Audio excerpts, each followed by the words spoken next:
Shalom Ibu Bapak, Saudara-saudara dan anak-anak yang dikasihi Tuhan. Saya berharap semua dalam keadaan baik, sehat dan tetap semangat di dalam Tuhan. Kembali bertemu dalam sapaan harian GKJ Manahan. Sebelum kita mendengarkan firman Tuhan, mari kita berdoa.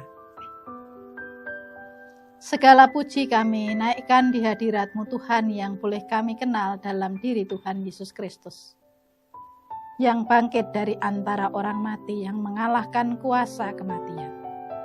Saat ini kami datang dengan rindu kami atas firman-Mu. Hadirlah di tengah-tengah kami supaya firman yang kami dengarkan menjadi kekuatan dan pandu dalam kami menjalani kehidupan. Dalam nama Tuhan Yesus kami berdoa. Amin.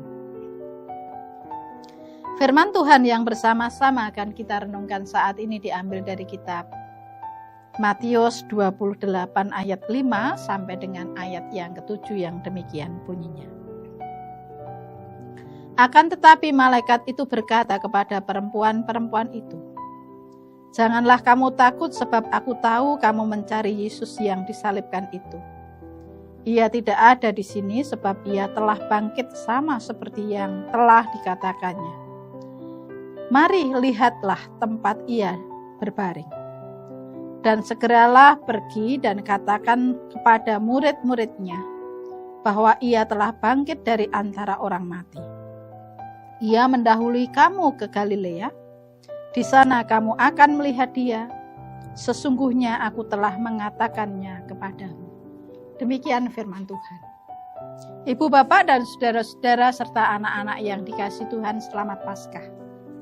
Minggu ini kita masih berada dalam kegembiraan Minggu Paskah. Minggu ketika kita merayakan kebangkitan Tuhan Yesus, kemenangan Tuhan Yesus dari kuasa kubur. Kubur Tuhan Yesus kosong. Ia bangkit dari antara orang mati.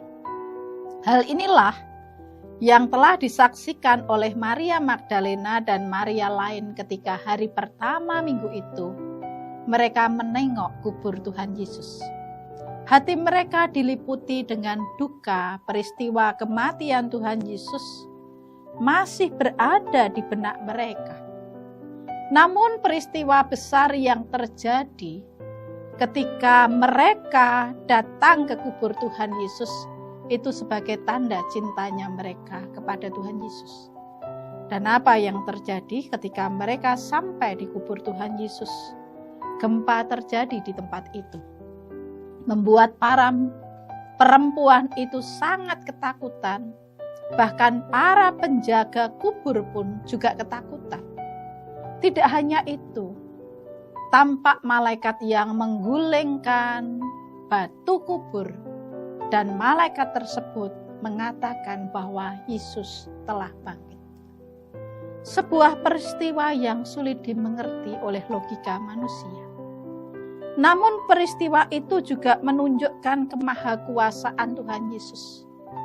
Kuasa kebangkitan Tuhan Yesus tidak dapat dihalangi oleh siapa saja dan kekuatan apa saja.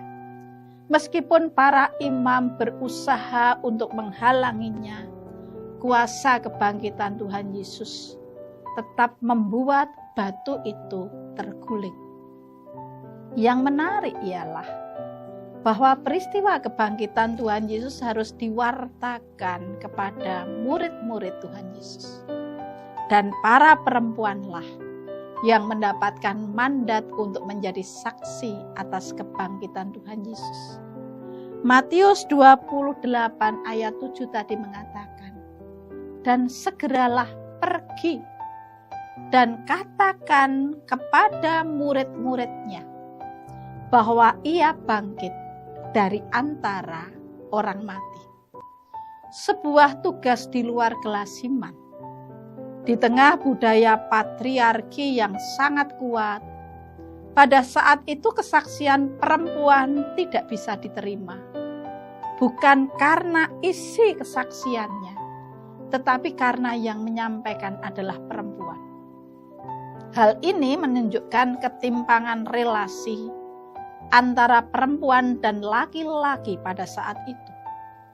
Tapi justru di tengah konteks budaya seperti itulah karya kesaksian atas peristiwa besar yaitu kebangkitan Tuhan Yesus dipercayakan kepada para perempuan yang saat itu datang di kubur Tuhan Yesus. Dari para perempuan inilah para murid tahu bahwa Tuhan Yesus bangkit. Kepercayaan yang diberikan kepada para perempuan untuk menjadi saksi kebangkitan Tuhan Yesus itu sebagai bentuk penjungkir balikan pemahaman yang sudah mengakar dari generasi ke generasi. Bahwa di mata Tuhan, baik perempuan dan laki-laki mempunyai kedudukan yang sama dan keduanya memiliki panggilan yang sama untuk menjadi saksi bagi peristiwa kebangkitan Tuhan Yesus. Di era modern ini tak dipungkiri bahwa banyak kemajuan dirasakan oleh perempuan. Namun demikian bukan berarti kesetaraan, keadilan gender secara otomatis teratasi, oh tidak. Pengabaian terhadap perempuan dalam berbagai bidang kehidupan masih berlangsung sampai saat ini. Hal ini tampak dari indeks ketimpangan gender pada tahun 2024 di angka 0,421. Di tahun 2025 tercatat oleh Komnas Perempuan bahwa masih ada 376.529 kasus kekerasan berbasis gender terhadap perempuan. Itu pun fenomena gunung es, artinya bahwa jumlah itu sebenarnya baru sebagian kecil dari kasus kekerasan terhadap perempuan. Kalau minggu ini kita merayakan Paskah, kiranya pesan Paskah yang menjungkir balikkan relasi antara laki-laki dan perempuan menjadi spirit bagi gereja untuk juga mengupayakan keadilan gender ketika ketimpangan relasi ditransformasi menjadi kesetaraan. Ketika perempuan dan laki-laki juga mempunyai peran yang sama untuk menjadi saksi Kristus. Tuhan memberkati.